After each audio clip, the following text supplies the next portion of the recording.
Hey everyone, this is Wicked Cushions and today I'm going to show you how to apply a Beats Solo wireless skin. This skin is compatible with Beats by Dre Solo 2 and Solo 3 wireless. The first step will be to clean the surface of your headphones. Simply grab a wet wipe and clean the surface. In this video I'm using Cottonelle wipes. After the wet wipe, finish it off with a dry wipe.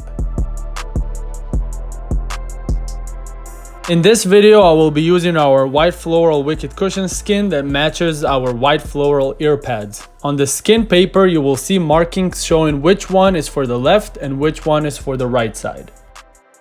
We will start from the left side installing the headband strip. Simply align it the best you can above the metal notch as I show and slowly attach it to the headband. If you encounter some air bubbles, that is okay. You can gently remove them by rubbing them out of the surface. If you have some stubborn bubbles, I will show you at the end of this video how to deal with that. Now, there is also a piece on the skin paper for the metal notch. I personally don't like to cover it, but it is up to you to decide. Let's continue with the left side piece. Align it the best you can under the metal notch and slowly apply it downward. Make sure you rub it with your fingers and let all the air out. When you get to the thin strips that go around the ear cup, just remember to align them to the inner circle that I am showing. The skin is stretchable, so it is easy to align it as you wish.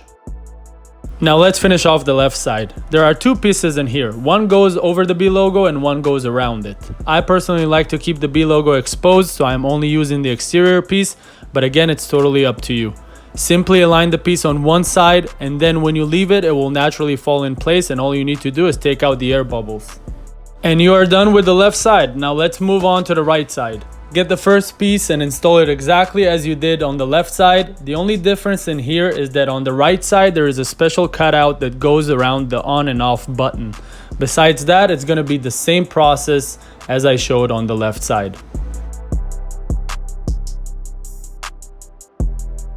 Now, you do not have to do this next step. However, sometimes we don't have perfect precision while applying the skin, so this step will come in handy if you missed a couple of spots. Simply grab a blow dryer and set it to heat. Heat up the surface for 5 to 10 seconds and then rub the air bubble out.